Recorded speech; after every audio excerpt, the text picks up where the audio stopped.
Bonjour et bienvenue sur ma chaîne YouTube dédiée à l'art. Aujourd'hui, je mets en ligne la troisième partie de notre étude sur la peinture égyptienne, un voyage sur les mœurs et la vie quotidienne des Égyptiens. Une façon non conventionnelle de s'intéresser à l'art égyptien à travers leur peinture. Je vous souhaite une excellente lecture et n'oubliez pas de vous abonner.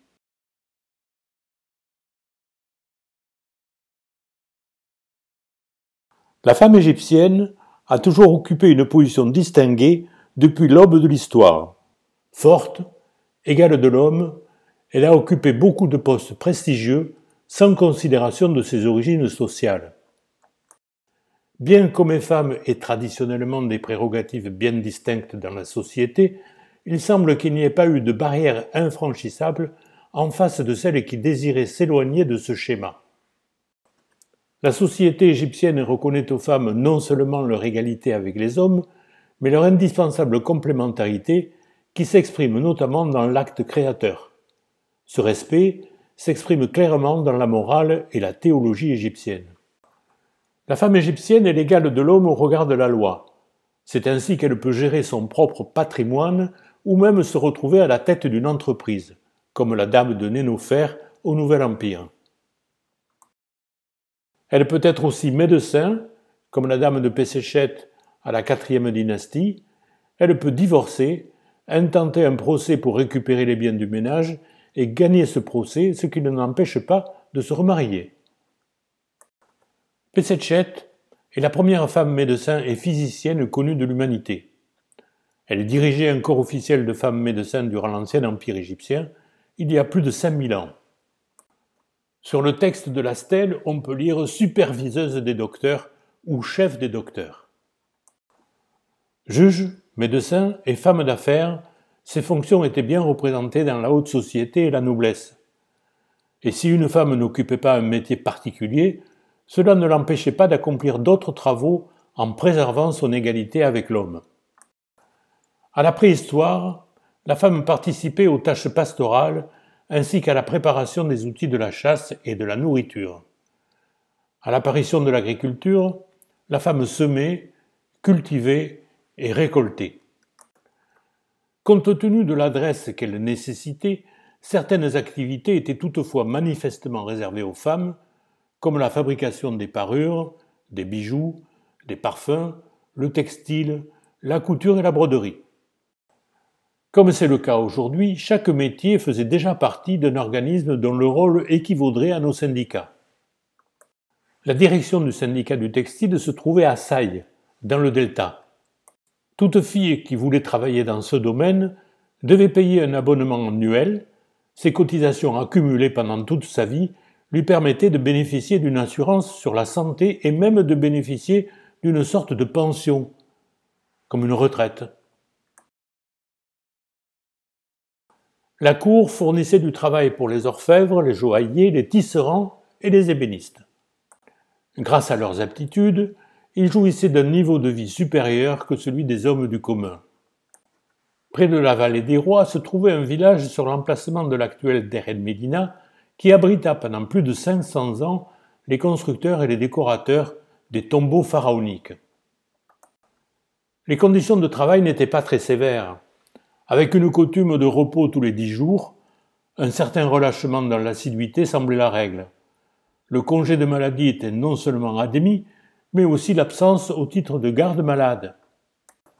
Le paiement des salaires s'opérait sous forme de denrées alimentaires, pain, bière, fèves, oignons, viande séchée, corps gras et sel.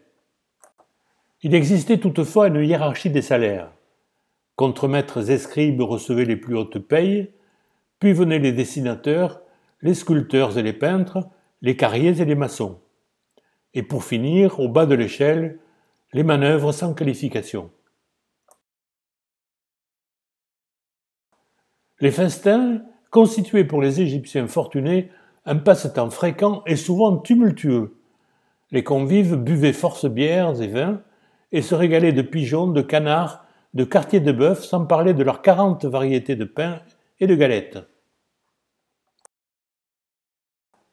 Sur cette fresque, on voit une jeune femme servir de la bière à une femme plus âgée. Elles sont toutes deux vêtues d'une tunique moulante qui descend jusqu'aux pieds, mais qui démarre sous les seins et qui est retenue par une bretelle. Ils utilisaient comme ingrédient de base l'orge germée, écrasée à l'aide d'un mortier, puis tamisée de plus en plus finement et mélangée avec de la farine de blé. Une fois humecté, le mélange permettait de fabriquer des pâtons versés dans un moule brûlant pour une semi-cuisson qui veille à ne pas détruire les enzymes du malt. Ces pains étaient alors émiettés et mélangés à un liquide sucré à base de dattes. La mixture ainsi obtenue était brassée et filtrée, puis mise à fermenter dans des cruches avant d'être transvasée dans des amphores fermées par un bouchon de paille et d'argile. Elle fait aussi bien le bonheur de Pharaon que celui du simple paysan. La bière égyptienne est élaborée avec du froment, de l'orge et des dattes dont le sucre assure la fermentation du breuvage.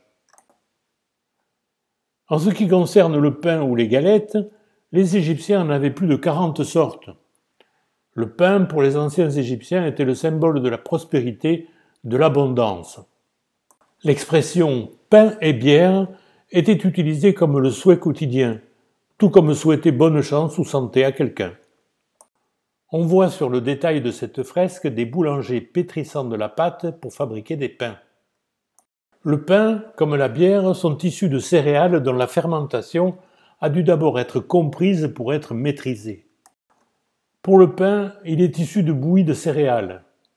La cuisson de ces bouillies permettait d'en assurer la conservation sans risque de poursuite de fermentation. Ils avaient des formes variées, ovales, rondes, coniques, triangulaires, ainsi que des formes animales et humaines. Pendant que l'on prépare la farine, la femme du boulanger a pris des moules coniques et les dispose dans le four. Dès qu'elle juge la température des moules correcte, elle les place dans les trous d'une planche en bois. Le boulanger y verse la pâte qui vient d'être pétrie avec du levain. Il ne reste plus qu'à attendre que la cuisson se fasse. La cuisson de ces bouillies permettait d'en assurer la conservation sans risque de poursuite de fermentation. Rapidement, la maîtrise des cuissons a permis l'émergence d'un nouveau métier, le boulanger. Le goût des anciens Égyptiens les a rapidement poussés à associer ces pains à des fruits comme des figues et des dattes, donnant à ces pâtisseries une place de choix dans la gastronomie antique. Le chat était un des nombreux animaux dont les attributs furent vénérés dans l'Égypte antique. Il était notamment associé au symbole de protection, tout d'abord avatar du dieu Ré, en tant que pourfendeur du serpent Apophis. Il connaîtra le sommet de son influence en tant qu'incarnation de la déesse Bastet.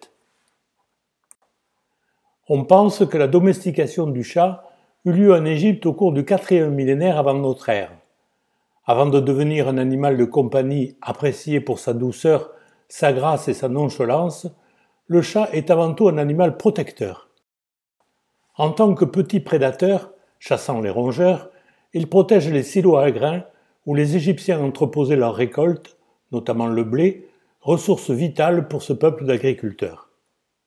En chassant les rats et autres rongeurs, le chat élimine aussi les vecteurs de maladies transmissibles graves, comme la peste. Enfin, en chassant les serpents, notamment les vipères à cornes, il rend plus sûrs les alentours des foyers situés sur son territoire. Les Égyptiens de l'Antiquité nommaient le chat par l'onomatopée miou, dont la transcription est miou. Le français utilise également ce genre d'onomatopée qu'on retrouve dans le verbe miauler. Ici, ce chat dévorant un poisson sous une chaise est tellement vivant dans son observation et son expression peinte, il appartenait certainement à Taoui, l'épouse de Nacht, dans une peinture du tombeau de Nacht. Apophis est représenté comme un grand serpent, le plus souvent avec une taille gigantesque et surnaturelle. Dans la plupart des représentations, il est soumis, battu ou tué pour représenter le triomphe du bien. Une des représentations les plus courantes est celle que l'on peut trouver dans le livre des morts, le chat de Ré, personnification de la déesse Bastet, aussi appelé chat d'Héliopolis, tue et mutile le serpent avec un couteau. Les chats, en tant qu'incarnation de Bastet, étaient momifiés, Le respect qu'ils recevaient après la mort reflète celui qu'ils inspiraient chaque jour de leur vie. L'historien grec Hérodote écrivait que les Égyptiens se postaient autour des incendies pour s'assurer qu'aucun chat n'irait se brûler. À la mort d'un chat, écrivait également Hérodote, la famille était en deuil et se rasait les sourcils en signe de tristesse. Sur certains papyrus ou ostracas, tessons de poterie ou de calcaire, des artistes ont représenté une sorte de monde à l'envers, avec des chats obéissant à des souris ou gardant des canards et des oies. Ces images constituent une contestation de l'ordre normal de la société, mais cela n'est pas pour autant un appel à la révolte des faibles contre les puissants. Après tout, les faibles, une fois parvenus au pouvoir, se comportent comme leurs anciens maîtres. Les Égyptiens de l'Antiquité utilisaient de nombreux produits cosmétiques, à la fois pour des raisons médicinales, thérapeutiques et esthétiques, mais également pour le bien-être du corps. Il fallait entretenir, conserver et soigner son corps dans le but de rejoindre la maison de l'éternité. Dans l'Égypte antique, améliorer son apparence relevait aussi d'un sens spirituel et sacré. Il fallait entretenir son corps et bien le conserver. Dans l'Antiquité égyptienne, on utilisait un fard à paupières appelé mesdemet, signifiant littéralement rendre les yeux parlants et expressifs, aujourd'hui couramment connu sous le nom de khol. Un mythe explique l'usage de ces cosmétiques. Horus, lors de son combat contre son oncle Seth, avait perdu un œil. Il inventa alors le fard pour rétablir la perfection de sa beauté. Réparer les outrages du temps ou maquiller les accidents de la vie, après la mort, les cosmétiques devaient créer une apparence juvénile et fertile, jugée essentielle pour renaître dans l'au-delà. Chez les anciens Égyptiens, le jour des funérailles est un jour décisif pour le défunt. Chaque participant a un rôle dans les rituels pour aider le défunt à atteindre l'au-delà. Le cortège funèbre, que nous pouvons voir sur cette fresque dans la tombe de Ramosé, à la XVIIIe dynastie, est la représentation du moment où, après une période de momification, le cortège vient pour récupérer le corps afin de l'amener vers sa tombe. Il est composé de la famille, des connaissances du défunt, des dignitaires, des porteurs de mobilier funéraire, des prêtres et des pleureuses payés par les proches. Chaque participant a un rôle dans les rituels pour aider le défunt à atteindre l'au-delà. Enfin, arrive le sarcophage caché dans un catafalque et tiré par 2 vaches. Sorti de la ville, le cortège fait le voyage de la traversée vers l'ouest. À son arrivée, une longue marche se déroule jusqu'à la tombe, accompagnée par des rites comme ceux du deuil, les sacrifices et les offrandes. Le cortège, finalement, arrive dans la cour de la chapelle pour les rites de l'ouverture de la bouche.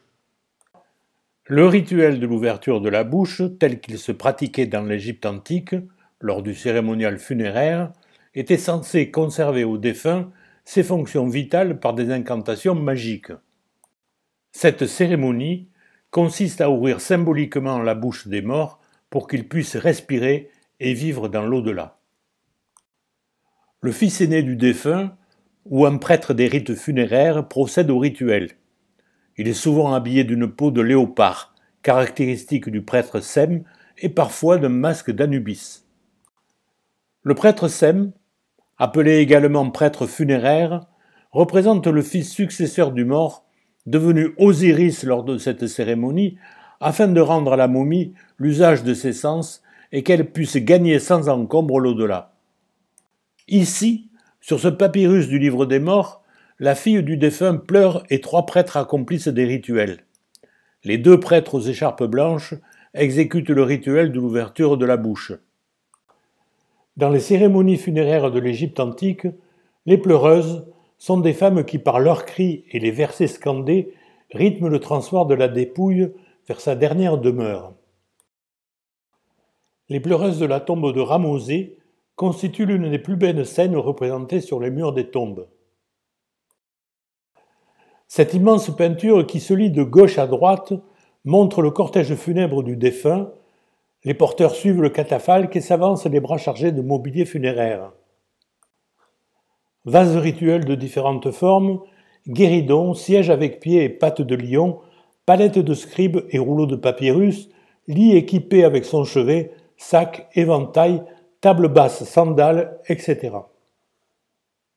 La procession est accueillie par les pleureuses, cheveux dénoués en signe de deuil, qui lèvent les bras au ciel en geste de lamentation. Le peintre a voulu exprimer par ses différentes attitudes les pleurs et le sentiment de confusion qui pouvaient se dégager lors de ces processions. Ici, dans la tombe d'Inerkaou, est dépeint un groupe familial composé des parents, vêtus de tuniques de lin tombantes jusqu'aux pieds, et de leurs enfants. Ils sont d'âges différents, les plus grandes, vraisemblablement des filles, sont représentées nues et les plus petits jouent à leurs pieds. Les deux fils qui se tiennent à droite du tableau lui présentent des cadeaux rituels et de la nourriture pour tenter de retenir le défunt dans la famille. Ici, on voit un bateau typique du Nil de la XVIIIe dynastie. Cette fresque, provenant de la tombe de Sénéfer, symbolise le retour du pèlerinage à la tombe d'Osiris. Ces bateaux à fond plat en papyrus étaient très employés tout au long du Nil. À l'avant, un pilote manie une perche et éclaire l'avancée du navire. À l'arrière, un timonier se tient devant l'aviron de gouverne qui permet de diriger l'embarcation. Naviguant sur le Nil, ce navire et son équipage reviennent d'un pèlerinage à Abydos, sur la tombe d'Osiris, dieu des morts.